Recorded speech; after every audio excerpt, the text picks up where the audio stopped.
E aí galera, tudo bem com vocês? Vamos aí para mais um giro de notícias sobre o Cruzeiro, com questões importantes que têm movimentado o ambiente do nosso clube. Meu nome é Emerson Araújo, esse é o canal 6x1. Desde o início eu peço para você deixar o like no vídeo, se inscrever no canal caso ainda não seja inscrito e usar os comentários para opinar sobre cada um dos assuntos. Esse vídeo é feito com patrocínio da Betfair, site de apostas esportivas que é totalmente excelente, patrocinador master do Cruzeiro, apoiador aqui do canal 6x1 também. A Betfair tem uma oferta para novos clientes de até R$200 em aposta grátis. Basta entrar pelo link da descrição para você conferir todos os detalhes. Então, se você não conhece esse universo das apostinhas esportivas e tem interesse, ou se você utiliza outro site de apostas para fazer, te convido para conhecer um pouco mais o site da Betfair, até por ser uma casa de apostas que efetivamente investe no Cruzeiro. Só lembra de sempre apostar com responsabilidade, hein, galera? Aposta na moralzinha, vai para se divertir. O Cruzeiro segue trabalhando na Toca da Raposa, tendo em vista o jogo do próximo sábado, 9 horas da noite no Beira-Rio, lá em Porto Alegre, Internacional e Cruzeiro. Internacional que jogou ontem pela Libertadores, né? Acabou construindo uma vitória com muita facilidade ainda no primeiro tempo, não se desgastou tanto como seria o ideal pra gente, mas querendo ou não, o Internacional teve um jogo nesse meio período e é um time que fisicamente o Cruzeiro precisa superar. Tecnicamente eu já não digo, acho o elenco do Internacional melhor que o nosso, eles vêm numa ótima fase, mas o Cruzeiro é plenamente possível de fazer um jogo competitivo lá, conseguir um empate ou até uma vitória se as coisas se encaixarem muito bem. Amanhã o Pepa deve soltar a lista de relacionados e aí a gente vê se teremos alguma novidade. Sobre os novos contratados, o Elivelton Palacios, que tem já o pré-contrato com o Cruzeiro, deve chegar ao Brasil no início do mês que vem, né, para fazer os exames médicos. E aí a gente tem que entender que esse jogador vai passar por um período de pré-temporada, porque ele estava de férias, gente, tá? O Elivelton Palacios não tá em ritmo de competição. Quem chega ao Cruzeiro pronto ou muito perto de estar em condição de jogar é o Lucas Silva, que vinha treinando normalmente no Grêmio, né? Já tá fechando o acordo de rescisão, já tá em Belo Horizonte fazendo os exames médicos, deve ser oficializado a qualquer momento. O Paulo Vitor também já tá em Belo Horizonte fazendo os exames, é outro que deve demandar um tempo maior de adaptação física, né? Porque a temporada europeia acabou em maio. Mas vale destacar que Lucas Silva e Paulo Vitor ainda não foram anunciados oficialmente como jogadores do Cruzeiro, tá? O único atleta que o Cruzeiro já fez um anúncio oficial de contratação é o Elivelton Palacios no molde de pré-contrato, né? Também precisará passar pelos exames antes de assinar contrato efetivamente. A janela abre no dia 3, né? E a partir daí a gente deve ter novidades um pouco mais concretas, mas especulação já tem enrolado muitas há muitos dias, né? Eu fico na expectativa também com relação ao Flávio, o volante que está emprestado pelo Trabzonspor ao Al Tawon da Arábia Saudita, porque os sauditas têm até o dia 30 de junho agora para exercer a opção de compra e garantir a permanência do atleta. Se eles comprarem, ele vai ficar por lá. Caso não aconteça e ele volte a ser atleta do clube turco, aí pode ser que dê jogo e ele venha para o Cruzeiro. Segundo informação do Samuel Venâncio, o volante Richard, que está com o contrato com o Cruzeiro suspenso, está negociando a rescisão de contrato tanto com o Cruzeiro quanto com o Ceará, clube que o emprestou, e ele pode se transferir para o futebol turco. E eu torço muito para que essa situação do Richard se resolva logo, porque já está bem claro que ele não vai mais jogar pelo Cruzeiro, inclusive o contrato está suspenso, ou seja, o Cruzeiro não está gastando, pagando o salário do Richard todo mês, mas direta ou indiretamente ainda ele é um atleta ligado ao nosso clube. Então assim, se chegam a um acordo, ele rescinde com o Cruzeiro, e aí se vai rescindir com o Ceará e ir para outro lugar, não é nosso problema. Mas se rescinde de fato o contrato, resolve o problema, a gente para de se preocupar e de ter esse jogador na cabeça. O Richard, que deu bons indícios com a camisa do Cruzeiro, fez bons jogos, até marcou um gol importante para nossa classificação na Copa do Brasil contra o Náutico, mas ele teve envolvimento lá no esquema de apostas, teve o nome citado, em conversa com a diretoria do clube foi tomada essa decisão de afastar o jogador, o que nos leva a crer que de fato ele esteve envolvido, né? Não foi simplesmente que o jogador foi citado e não fez nada de errado. Alguma coisa, alguma culpa no cartório ele deve ter, e se aparece essa possibilidade dele se transferir para o futebol europeu, eu acho que pode ser bom para o atleta também, né? Para se livrar um pouco das manchetes, dos problemas que eventualmente ocorreriam ficando aqui no futebol brasileiro, e aí se ele tiver alguma punição mais pra frente, é algo que ele precisa resolver com o seu novo clube. No Cruzeiro a gente sabe que ele não vai mais jogar, isso aí já tá bem nítido, né? Porque o Cruzeiro afastou o atleta preventivamente, e eu tava até pensando um pouco sobre isso, né? Que a gente fala Ah, o Richard.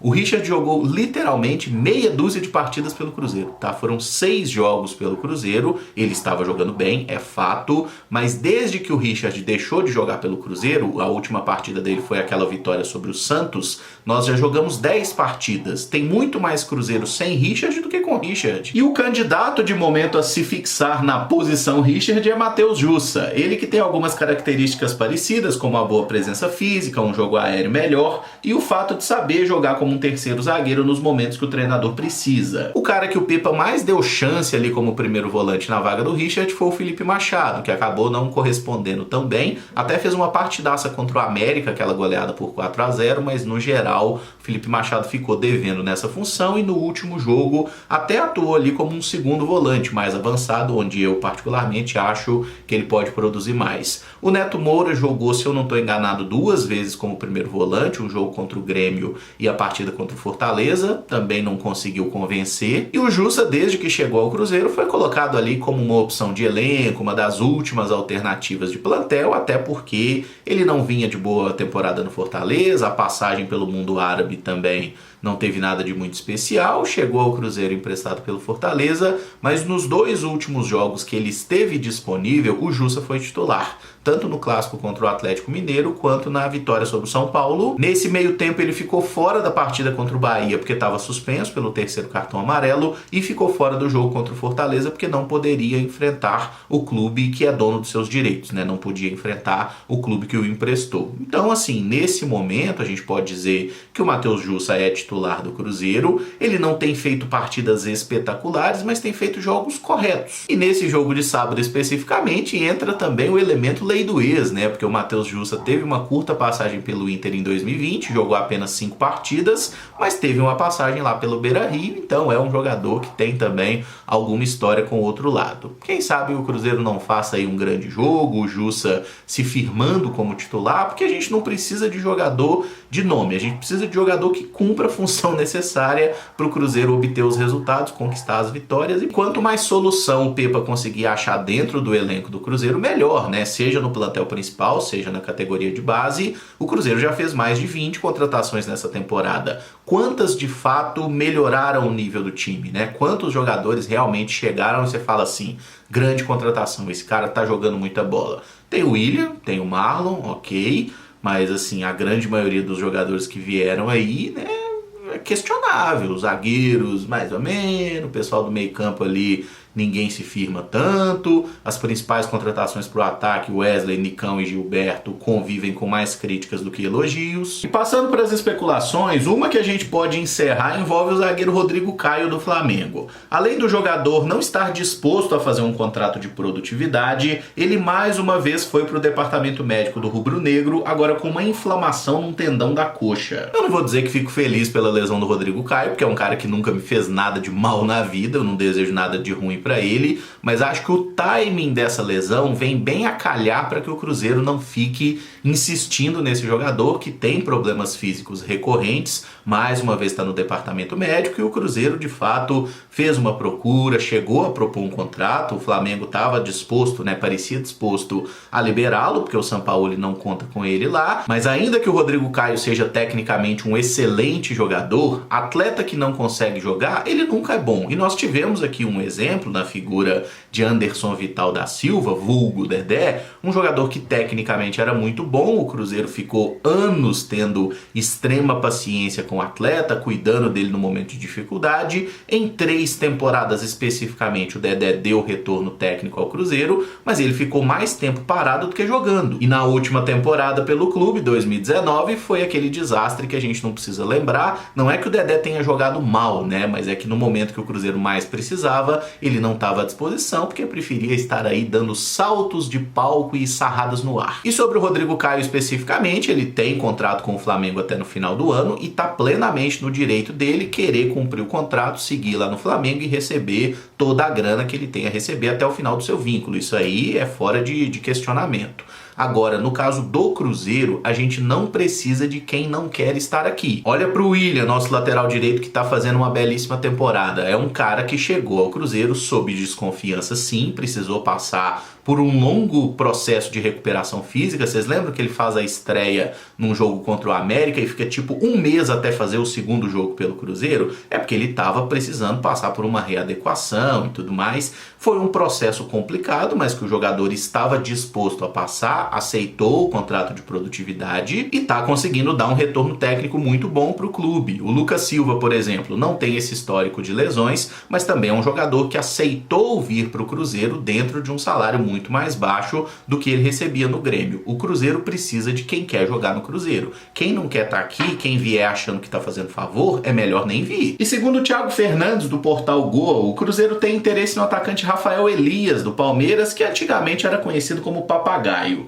Ele tem 24 anos, estava emprestado no Bani Yas dos Emirados Árabes, onde jogou 20 partidas e fez 7 gols. Segundo a reportagem, o Grêmio também tem interesse nesse jogador. O contrato dele com o Palmeiras termina agora no final de 2023 e o vínculo lá no mundo árabe está terminando agora no final de junho. Eles não devem comprar o passe dele, até porque o Papagaio ficou aí bem abaixo da expectativa. Ele estava fazendo uma bela temporada em 2022, emprestado pelo Palmeiras ao Ituano, né? Inclusive na Série B, em 22 jogos, ele tinha marcado 10 gols, estava fazendo uma Série B muito boa. E aí veio a proposta dos Emirados, o Rafael teve sequência jogando lá, ele não pode reclamar da falta de minutos, mas assim, 7 primeiros jogos ele passou em branco. Aí no 8º jogo pelo clube, ele foi lá e meteu 3 gols. Inclusive foi contra o Diba, o clube que o Edu se transferiu posteriormente. O Diba que acabou rebaixado, a gente não pode esquecer desse detalhe. Aí ele jogou mais 2 partidas que passou em branco, fez um gol na partida seguinte e no outro jogo da Taça da Liga fez mais 3 gols. Então os 7 gols que ele marcou no mundo árabe foram divididos em 3 partidas e é uma coisa que a gente está vendo acontecer com o Gilberto nessa temporada. O Gilberto tem 6 gols marcados com a camisa do Cruzeiro,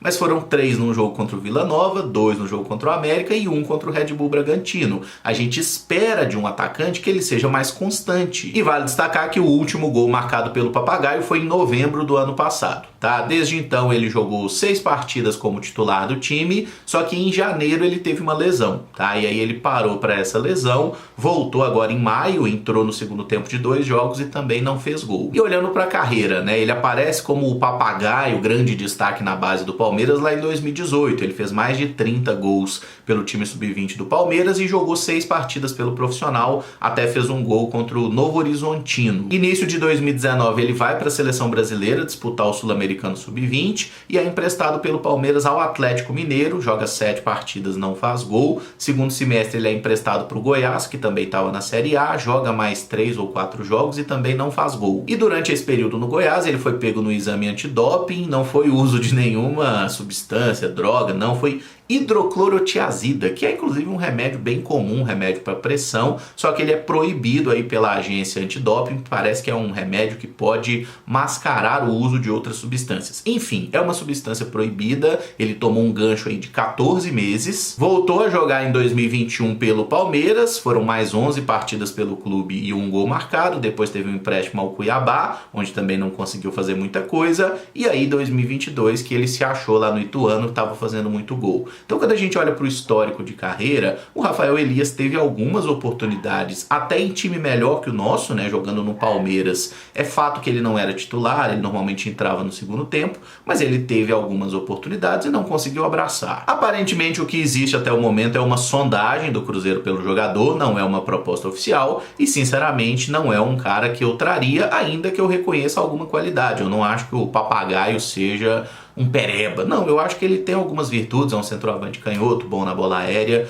poderia ser uma opção. Se viesse para o Cruzeiro, eu não acho que seja uma bizarrice. Só que aí tem um detalhe. O Cruzeiro vinha adotando um discurso até o momento de que não estava buscando outro centroavante no mercado. E o Thiago Fernandes, né, que trouxe essa informação, ele normalmente noticia umas sondagens e tudo mais, que não é propriamente proposta, mas ele não é de inventar. Eu não acho que ele iria tirar esse nome do nada para lugar nenhum. Então é possível que o Cruzeiro esteja mudando a sua postura no mercado e agora considere a possibilidade de contratar algum centroavante, porque o Gilberto e o Ceifador realmente têm sido muito abaixo do esperado. E aí que eu gostaria de encaixar o Edu nessa história, porque eu vejo uma relevância aqui Porque o Cruzeiro, nesse momento, ele tem o Edu como um atleta vinculado ao clube, com contrato até o final do ano que vem, que o Cruzeiro não pretende utilizar o Edu, né? Isso aí já foi colocado bem claro. Os times que mostraram interesse no Edu são clubes de Série B que ele não parece muito disposto a ir. Então o Cruzeiro, no momento, tem um problema que é conseguir realocar o Edu em outro clube. O Cruzeiro tem outro problema, achar uma opção de centroavante. Vocês não acham que é mais fácil juntar o Lé com o CRE e integrar o cara no plantel e pelo menos dar uma chance pra ele? Eu não tenho expectativa de que o Edu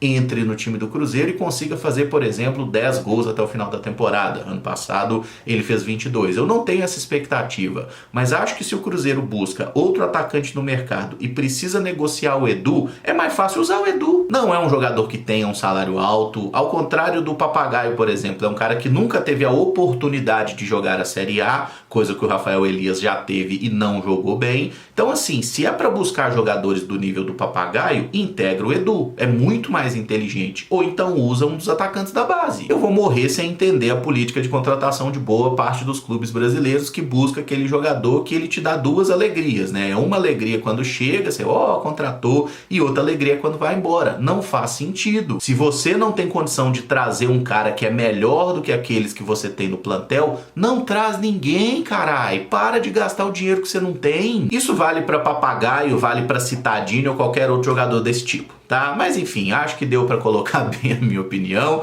Se você gostou do vídeo, eu peço que deixe o like, se inscreva no canal caso ainda não seja inscrito e use os comentários para opinar sobre cada um dos assuntos. Acho que hoje tem camisa de força, hein? Vamos aguardar. Muito obrigado por acompanhar, um abraço e até o próximo vídeo. Valeu!